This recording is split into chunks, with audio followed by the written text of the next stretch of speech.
बता दिया था कि इसे सिर्फ एक ही सेब मिला है। वो भी बहुत अफसोस करने लगे। जब वो वापसी के लिए मुड़े तो शेर ने गिड़गिड़ा कर कहा, मुझे आजाद कर दो, मैं वादा करता हूं तुम्हें कोई नुकसान नहीं पहुंचाऊंगा। शहजादों को इस पर रहम आ गया, उन्होंने इसे आजाद कर दिया और वो भागकर पहाड़ पर चढ़कर नजरों से गायब हो गया। शहजादा अरसलान ने जादू के जाल को भी अपने थैले में रख लिया और फिर तीनों शहजादे वापस हो लिए। वो सबसे पहले बूढ़ी औरत के घर गए और जूते, तीर और जाल को उसके हवाले करके इसका शुक्रिया अदा किया। शहजादों ने इसे बहुत सारी अशरफियां भी दीं, जिन्हें पाकर बूढ़ी औरत खुश होगा। रात और एक दिन के सफर के बाद तीनों शहजादे खैरियत से महल पहुंच गए। मलिका उन्हें देखकर खुश हो गई, इसकी दोनों आंखें खिली हुई थीं।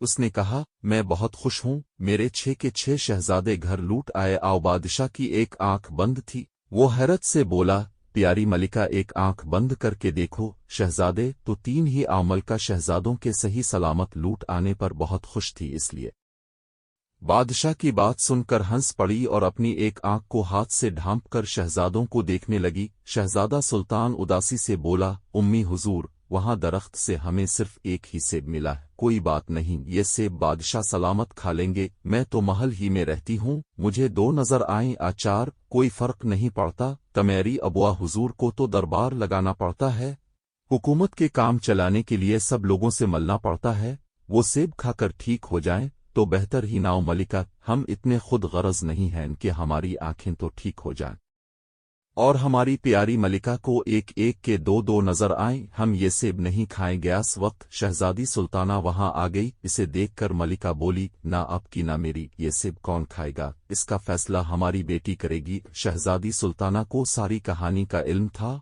और वो जान गई थी कि इसके भाइयों को सिर्फ एक ही सेब मिला है। वो आगे बढ़ी, अपने एक भाई के हाथ से सेब लिया, फिर दूसरे भाई की कमर में ओसा हुआ खंजर निकाला और सेब के 2 टुकड़े करके एक बादशाह को और दूसरा मलिका को थमा दिया। दोनों ने जैसे ही सेब खाया दोनों की आंखें बिल्कुल ठीक हो पार। मलिका, हमें दोनों आंखों से सब एक एक नजर आ रहे हैं, बादशाह ने खुशी भरी आवाज में कहा। और बादशाह सलामत, मुझे भी, मलिका चहक कर बोली, अल्लाह का शुक्र है, ये सब मेरी अक्लमंद शहजादी की वजह से हुआ है।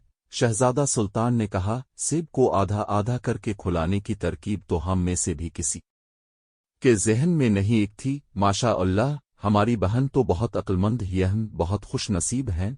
अल्लाह ने हमें बहादुर शहजादों और अक्लमंद शहजादी से नवाजा है। बादशाह ने कहा। इन तारीफ सुनकर शहजादी सुल्ताना खुश हो गई। उधर शहजादा सुल्तान का हाथ पकड़कर बोली, चलिए अब इसी बात पर मुझे अपने घोड़े पर बिठाकर मैदान का एक लंबा चक्कर दलवा कर लास, खुशी में हम भी अपनी बहन के साथ बाहर घूमने जाएंगे। शहजादा रिजवान ने शहजादा अरसलान को देखते हो हंस कर कहा और फिर वो सब बाहर निकल गए। बादशाह और मलिका उन्हें मुस्कुरा कर जाता हुआ देखने लगे।